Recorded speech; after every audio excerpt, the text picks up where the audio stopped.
तो दोस्तों, क्या आप भगवान श्री राम की वंशावली के बारे में जानते हैं? हमारे आराध्य देवता धार्मिक मान्यता के अनुसार उनका जन्म अयोध्या के त्रेता युग में हुआ था। भगवान श्री राम विष्णु जी के 7वें अवतार है। उनका जन्म सूर्यवंश में हुआ था। तो चलिए जानते हैं भगवान श्री राम की वंशावली के बारे में।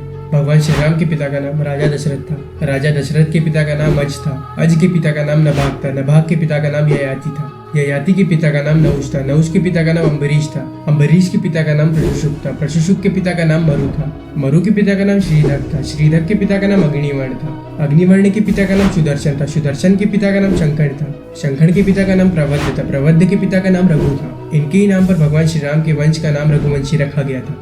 तो दोस्तों, आगे बढ़ते हैं। रघु के पिता का नाम कुकुच्च था। कुकुच्च के पिता का नाम भागीरथ था। राजा भागीरथ ने घोर तपस्या करके माँ गंगा को धरती पर अवतरित किया था। राजा भागीरथ के पिता का नाम दिलीप था। दिलीप के पिता का नाम अंशुमान था। अंशुमान के पिता का नाम अश्मंज था। अश्मंज के पिता का नाम सगर था। सगर के पिता का नाम असीत था। असीत के पिता का नाम भरत था।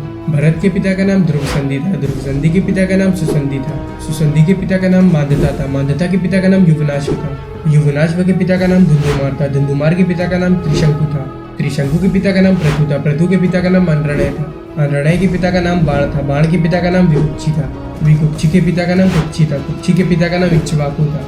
इक्ष्वाकु के पिता का नाम विवित्वत मनु। विवित्वत मनु के पिता का नाम विवित्सवान।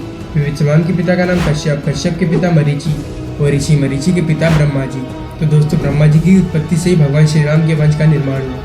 तो दोस्तों, ये रही भगवान श्री राम की वंशावली। ऐसे ही सनातन धर्म के रहस्य जानने के लिए हमें सब्सक्राइब करें और बेल आइकन दबाएं।